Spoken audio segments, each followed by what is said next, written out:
เกือบวิดหลังคาเลยว่าทุกคนน้ำขึ้นสูงขนาดที่ทางอ่อนเนาะปลาเฮือนแพร่ขึ้นมาหอดนี้เลยทุกคน ปกติเฮือนแพร่มันอยู่บักใกล้ๆเนาะวันนี้เด็กน้อยมันลินน้ำ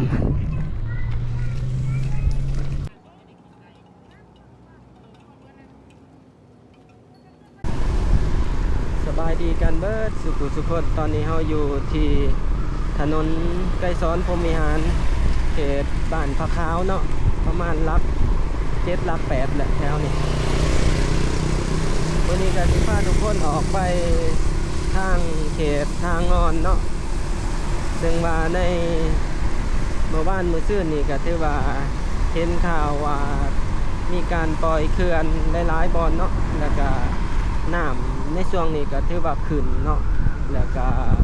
หลายเขตหลายบ่อนก็พบกับปัญหาน้ำท่วมเนาะเขตเมืองนาทรายทองแล้วก็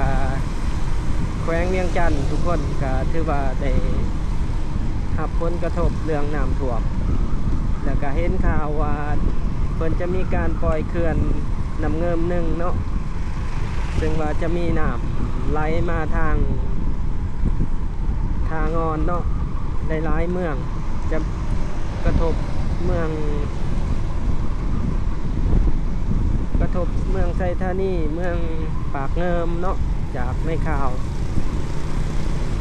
แล้วก็อีกเมืองหนึ่งอยู่แขวงเวียงจันทน์เนาะมื้อนี้ก็เลยสิพาทุกคนออกไปเบิ่งสถานการณ์เนาะเบิ่งแถวหัวทางอ่อนเพราะว่าเมื่อวานนี้ก็เห็นข่าวคือว่าน้ำขึ้นเดี๋ยวไปเบิ่งนำกันว่าสิเป็นจังไดแล้วก็แถวเขตดงบ้องเนาะถ้าว่าได้ไปมื้อนี้ก็แวะไปแถวเขตดงบ้องไปเบิ่งน้ำแล้วก็พาทุกคนไปเบิ่งแถวนั้นเนาะจะมีดินจัดสรรหลายได้แถวนั้นเดี๋ยวไปเบิ่งนำกันเนาะก็สิพาทุกคนเบิ่งเป็นระยะเนาะตามเส้นทางซ้ายทางไปนี่ตัดให้ทุกคนเบิ่งเป็นระยะเด้อทุกคนตอนนี้เฮาก็ฮอดแถวปาในค่ำเนาะไก่แถวปาในค่ำแถวนี้เดี๋ยวไปเบิ่งนำกัน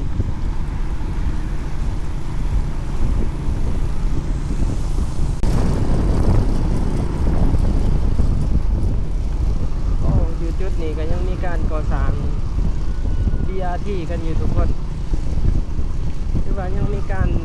ก่อสร้างกันหลายจุดเนาะบ่อนนี้ก็ยังมีการเฮ็ดทางอยู่กำลังปูอัสพานใหม่บ่อนนี้ก็เฮ็ดนาธนาคารส่งเสริมกสิกรรมแต่ว่าจุดนี้ก็ถือว่าเขาเจ้าจะใส่ขอบทางอยู่เนาะเดี๋ยวไปเบิ่งกันตัดไปทางเขตดอนโนนทุกคน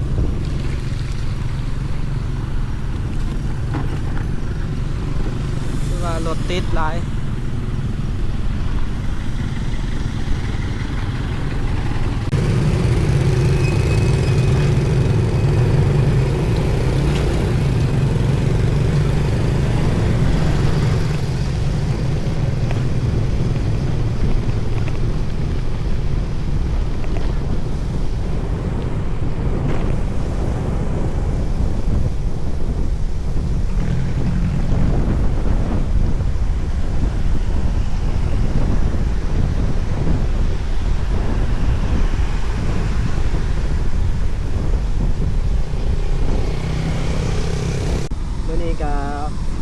เป็นมื้อวันศุกร์เนาะมื้อสุดท้ายของอาทิตย์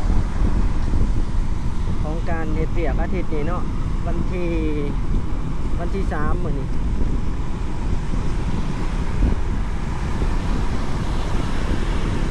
อาทิตย์หน้าก็สิเป็น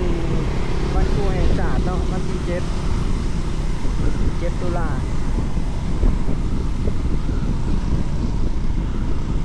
บรรยากาศซ้ายทางนี่ก็แคมทางเนาะก็สิยังเห็นว่ามีน้ำเล็กน้อยเนาะตกข้างตามแคมทางของห้อยของคนตกบางเมื่อเช้านี่ทุกคนหรือว่าเที่ยงจันทร์กับ แดด2 มื้อแล้วเนาะว่านนี่ก็แดดแต่ว่าบางมื้อคืนนี่ก็ถือว่าฝนตกหนักและก็ยัง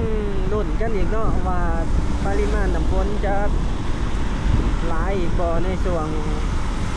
พายุใหม่เนาะสิเขาพายุ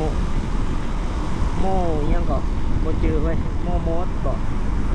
ที่จะเข้ามาเนาะในวันที่6ที่7ที่8เนาะเห็นอุตุนิยมแจ้งการเข้ามาเนาะ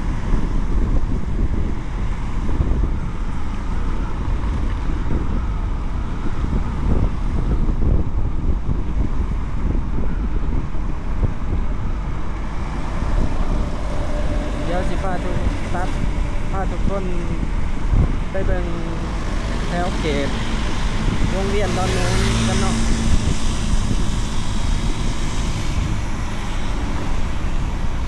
ทุกคนเมื่อกี้จักแมงใหม่เนาะปิ้วเขาตามาแวโศกทวีโศกทวีนี่ก็เขาเจ้าเฮ็ดใหญ่ขนาดขยายออกอีกละอยู่ดอนโน้นเนาะ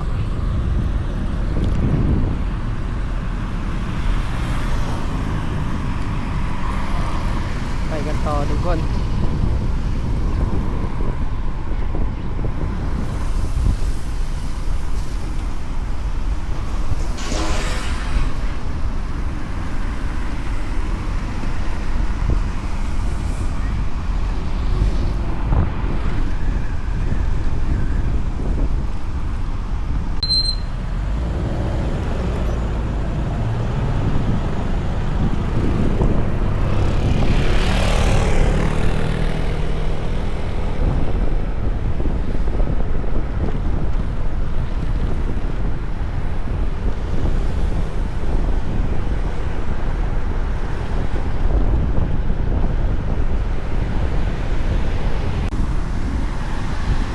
เวลาประมาณ10 โมงย่างเนาะอีก10 นาทีก็ฮอดแม่นตอนนี้11 โมงย่างทุกคนอีก10 นาทีก็11 โมงตรงเนาะจะเป็นบรรยากาศที่โรงเรียนดอนนูน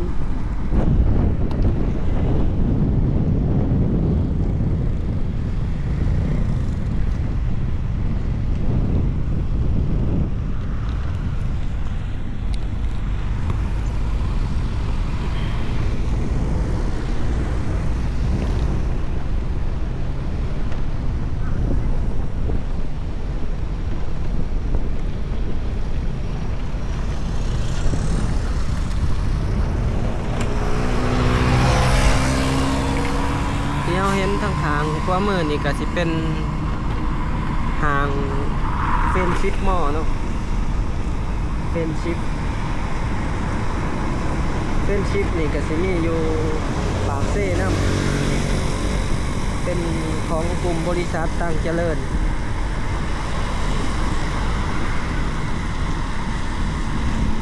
ดอนนูนแล้วก็ดอนติวโอ้สายมือนี่บ่ฮู้ว่าเป็นกำแพงเพื่อนหรือกำแพงยังกำแพงเพื่อนทุกคนเพื่อนทางในบอกง่ายๆมัน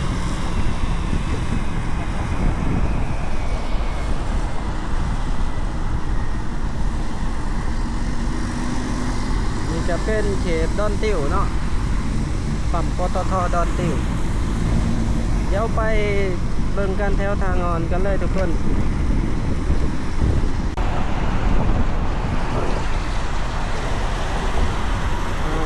ตอนนี้เขาหอดเขตทางงอนแล้ว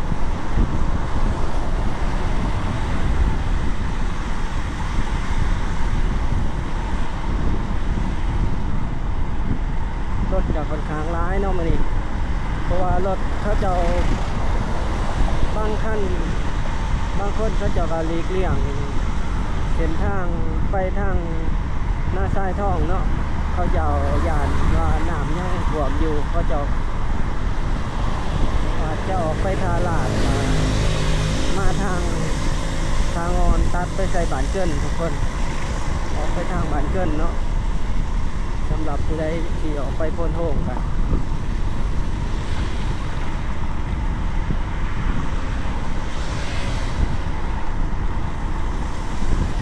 สายมือเฮากับเป็นเขตตลาดทางงอนทุกคน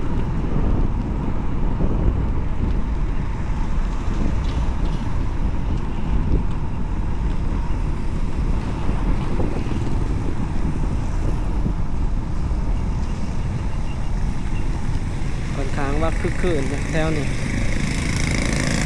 ช่วงนักเรียนเขาห้องเรียนมีอาหารน้ำชาครบแล้วแถวนี้มีเชียมีวิ่งซุ่นมีเจอัมหลายแบรนด์เนาะเขามาเปิดเป็นอาหารกระแลมอาหารชาสายมือเฮาเป็นตลาดทางงอน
แถวนี้ก็ถือว่าปกติเนาะ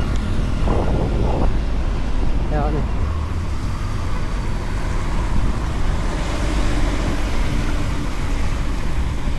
ข้างหน้าเขาก็เป็นปตท.ทางงอน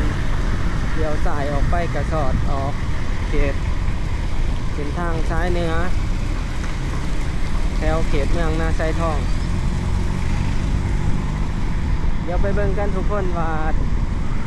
ปริมาณน้ำเงิมจะเป็นอย่างไรเนาะอยู่ที่กัวทางงอนแต่มื้อนี้ก็สิพาทุกคนออกมาเบิ่งทางซอยออกไปทางเวิร์นค่ำนำเนาะเพราะว่ามันเคยเจอน้ำท่วมเนาะแถวเวิร์นค่ำก็ลองไปเบิ่งเพื่อเป็นแนวทางเนาะสำหรับผู้ใดที่อยากได้ดินจัดสรรหรือว่าจับจองดินอยู่เนาะว่าเบิ่งว่าแถวใดน้ำท่วมน้ำบ่ท่วมเป็นประโยชน์ให้แก่หลายๆคนเนาะทางหน้าเฮาก็เป็นครัวทางงอนแหละทุกคนย่อเบิ่งอยู่แคมน้ำเนาะซึ่งว่าหมู่บ้านมื้อซื่นนี่เฮาเห็นว่าน้ำท่วมแถวหานคล้ายเครื่องเข้าเทียมทางนี่เนาะมาเบิ่งกันอีกเบิ่งโอ้น้ำขึ้นแล้วสูงเลยทุกคน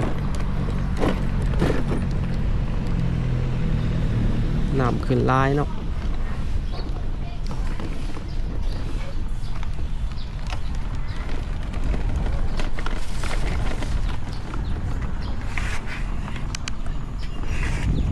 น้ำกำลังลงเลยนี่โอ้บอลนี่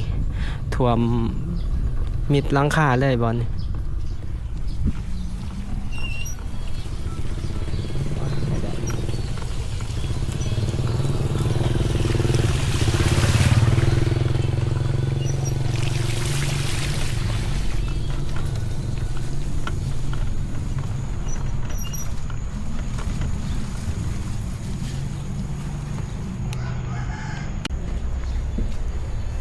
บ่ทุกคนน้ำขึ้นแพมันเยิงขึ้นเบิดเนาะแพโอ้กลัวทางอ่อน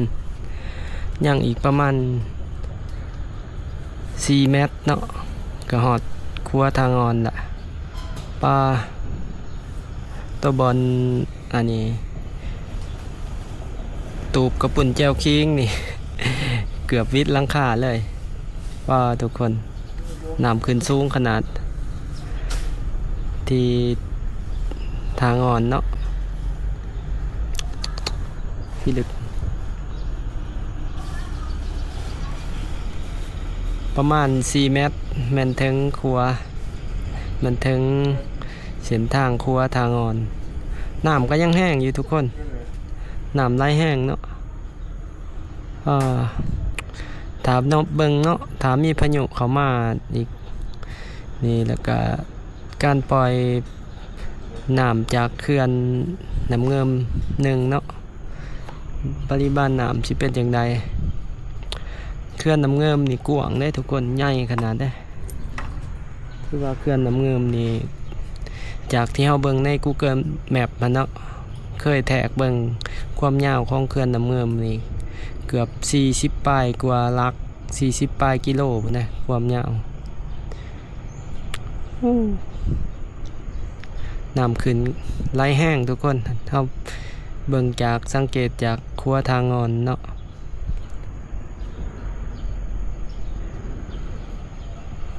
น้ำขึ้นสูงทุกคนนี่เนาะเพื่อนแพร่ทางอ่อนจน เพื่อน่าจะบ่สามารถหลอดกล่องครัวได้เนาะนี่เพราะว่าหลังคาของเรือนี่มันถึงกล่องครัวแล้วนี่เดี๋ยวไปเบิ่งอีกมุมหนึ่งเนาะทุกคนเบิ่งกันหลายๆมุมไปทางครัวด่านนั้นเบิ่งแต่ว่าบอลนี่ที่ว่าน้ำขึ้นสูงเนาะสูงกว่าสุดก่อนอีกว่าเห็นข่าวแถวดงบองแถวเขตเมืองนาไซทองเนาะก็น้ำท่วมเดี๋ยวมาเบิ่งกันติดตามกันต่อไปสำหรับพายุลูกใหม่ที่สิเข้ามาอีกมือหนึ่ง2 มือนี้เนาะเดี๋ยวก็สิมีการปล่อยเขื่อนน้ำเงิมอีกว่าสิเป็นสภาพจังใดเดี๋ยวไปเบิ่งกันอีกมุมหนึ่งทุกคนอยู่ทางข้างครัวเดี๋ยวไปเบิ่งกันอยู่บรรยากาศครัวทางอ่อนกัน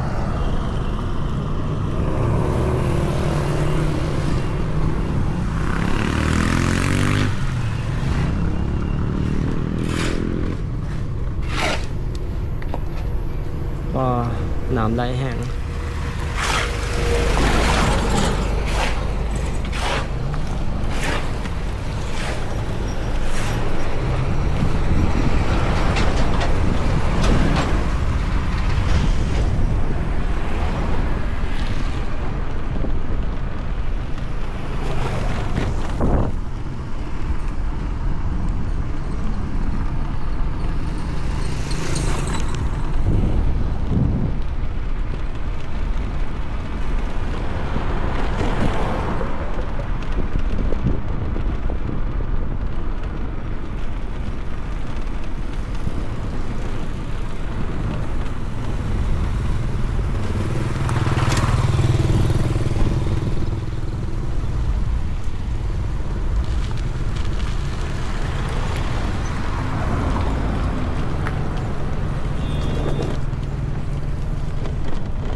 ทุกคนบอลนี้ลงไปบ่ได้เลยนี่เพราะมันถ่วมขึ้นมาหอดบอลอันนี้บอลเดินจอดรถของเพื่อนแพร่ทางอ่อนได้เนาะน้ำขึ้นสูงลงไปบ่ได้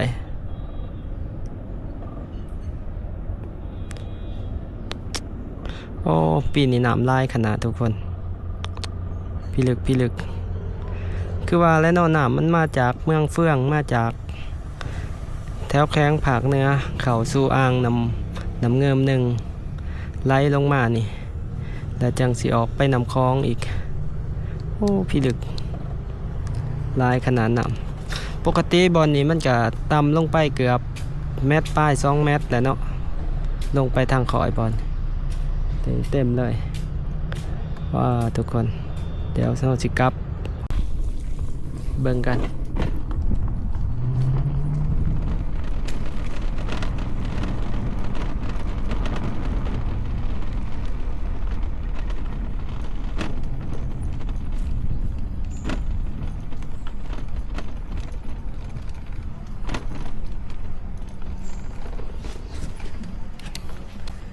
ปลาเฮือนแพร่ขึ้นมาหอดนี้เลยทุกคน ปกติเฮือนแพร่มันอยู่บักใกล้ๆเนาะแนมลงไปจนหน่อยเดี๋ยวนี้ขึ้นมาอยู่ไกลๆน้ำขึ้นมานี่กันสิว่าเอานี่ประมาณ6-7 เมตรพุ่นได้นี่ทุกคนปลาพี่ดึกน้ำก็ไหลแห้งเติบนั่น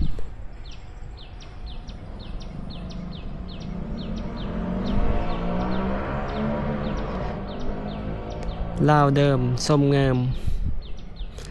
เพื่อแพร่ลาวเดิมทุกคน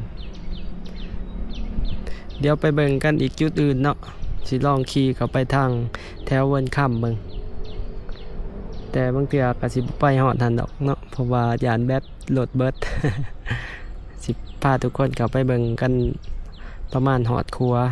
แถวครัวทางไปเวินค่ำทุกคนเดี๋ยวออกไปเบิ่งอีกเนาะอีกจุดหนึ่งเลี้ยวครัวบอนโค้งนี่เนาะที่เป็นเส้นทางเขาไปทางเวินค่ำก็บ่ได้เข้าไปหลายปีแล้วทุกคนลองขี่เข้าไปเบิ่งหน่อยหนึ่งเนาะเป็นจังไดแล้วเดี๋ยวครัวกันเข้ามาบ่อน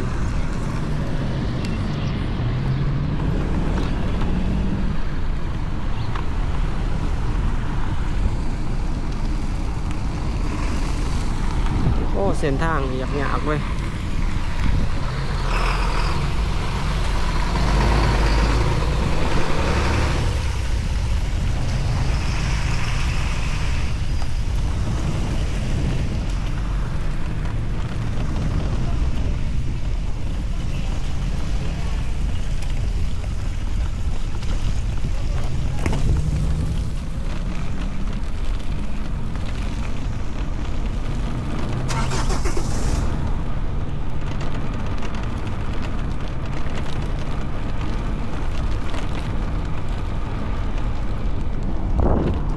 เดี๋ยวไปเบิ่งกันอยู่แถวครัวเป็นจะไดเนาะ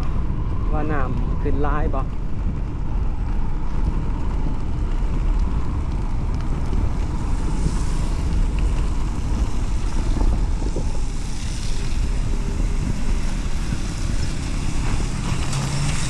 เส้นทางนี้ก็ได้ยินว่าเขาเจ้ามีการก่อสร้างกันอยู่ในเนาะหรือว่าเขาเจ้าสร้างยังบ่ทันหอดทางนอกบ่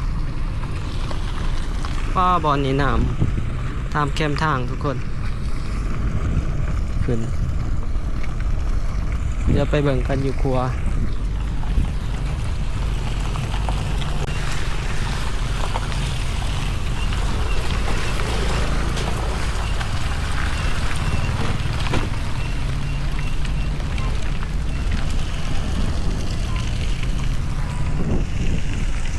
มาเบิ่งกันอยู่บอนครัวบอนนี่ทุกคนโอ้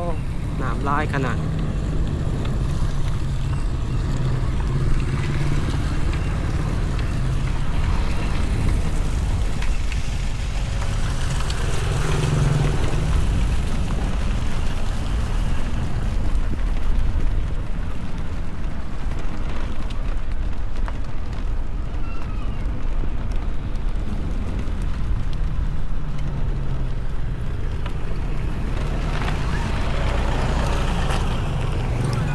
ตัวนี้บ่ฮู้ว่าเป็นประตูวัดยังเนาะ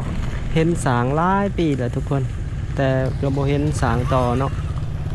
วัดสายบัววังหนำเข้มเลสทูลันโอ้น่าจะเป็นประตูโครงการเขาจะสร้างเป็นหารอาหารเข้าไปแต่ว่าเขาจะยึดเนาะ5965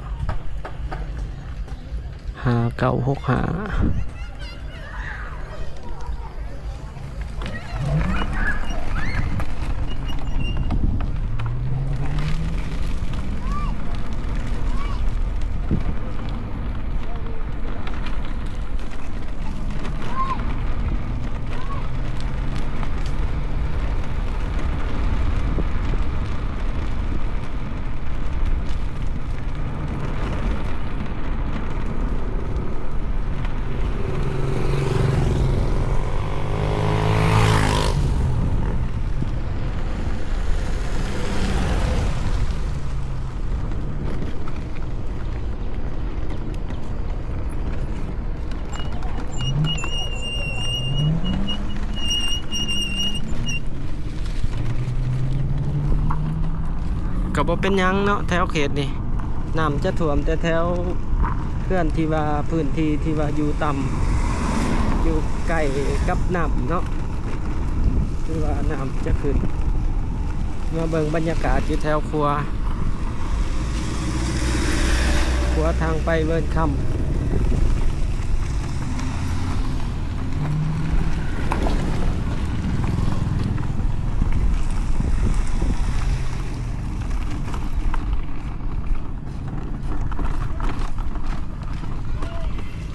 วันนี้เด็กน้อยมันลินน้ำ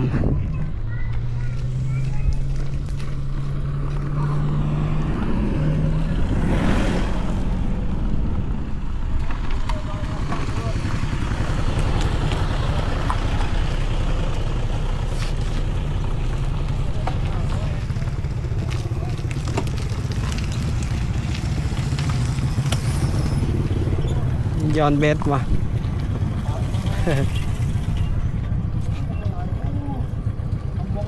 มีป่าวะโอ้น้ำขึ้นสูงขนาด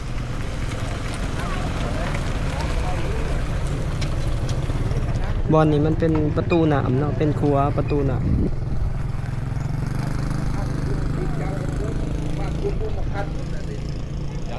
แถวลุมถ่วมวะน้ำแถว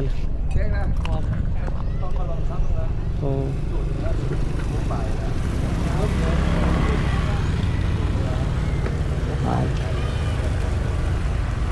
มันเป็นประตูน้ำนั่นบอลเขาจะหาปลา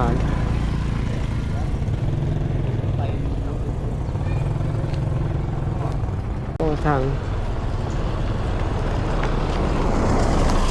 เพราะว่าตัวนี้มันเป็นประตูน้ำเนาะทุกคนป้าปลาคอมันตายโตบักย้าย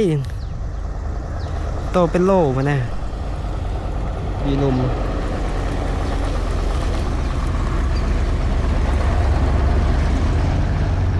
ระเบียงนี่อยากต่ำร้ายเนาะบ่อยากปลอดภัยเด่นระเบียงครัวนี่เด็กหน่อยยางยิงน้อยหนึ่งนี่ถือผู้เมานี่ตกเลย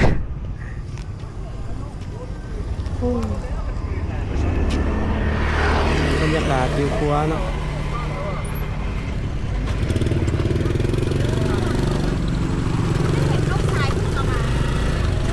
โอ้เขาเจ้าห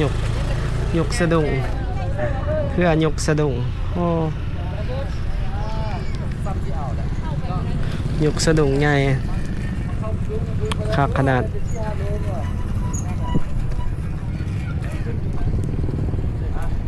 เขาเจ้าหาปลาผู้ใส่หม้องผู้ใส่สะดุ้ง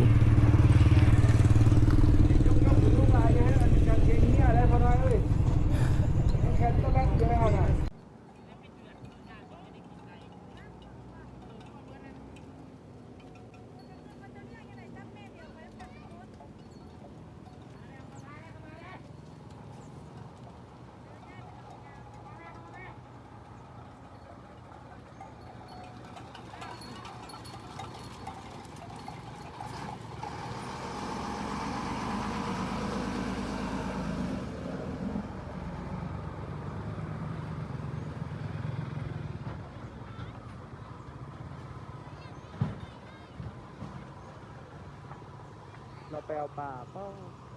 ไปลายยกแล้วก็เอาขึ้นนี่เราอยู่หันประมาณ10 กว่าโลละยก2 เทื่อ 3 เทื่อ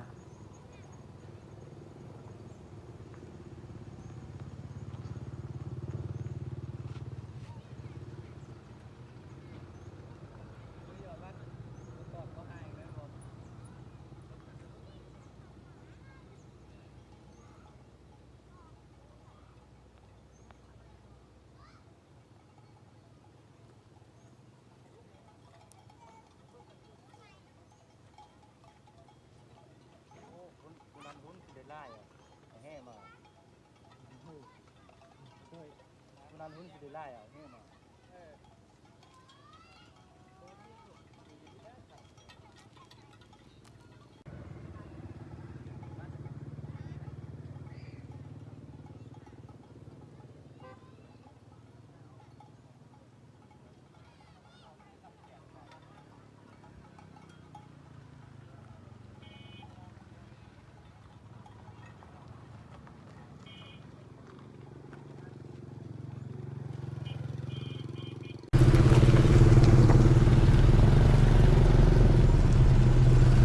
เขาจะยกสะดุ้ง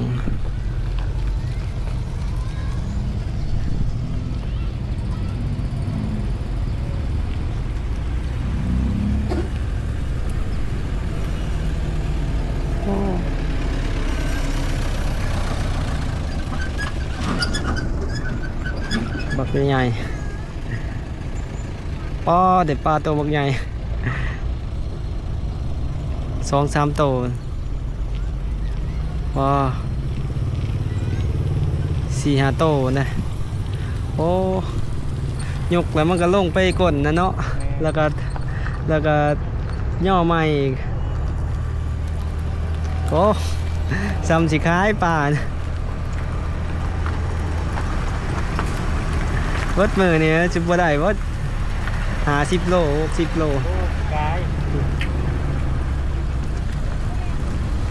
หวย100 โลนี่ก็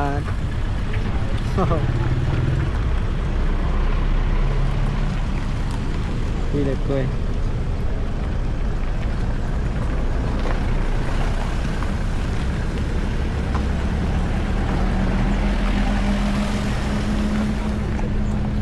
อ๋อขวายมาแต่ใส่ละ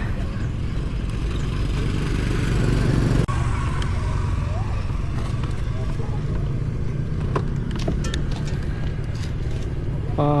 ฟาร์มบ่วนโตบักง่ายเนาะอยู่นี่มันเป็นประตูน้ำน่าจะเป็นเขื่อนไฟฟ้าหน่อยบ่หรือจะได้นี่เขื่อนไฟฟ้าแบบกังหันหน่อยบ่จังได้เนาะบอลนี่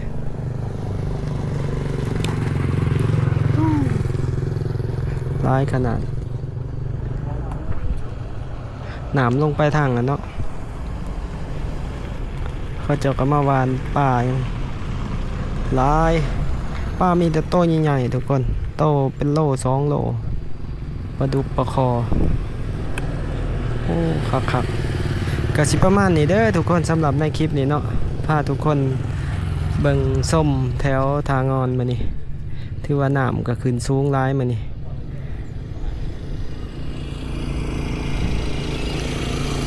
ผู้ใดอยู่พื้นที่ต่ำก็ถือว่าถ่วมไปถือว่าพบความยุ่งยากผู้ที่บริถึกน้ำท่วมกับมาหาปลา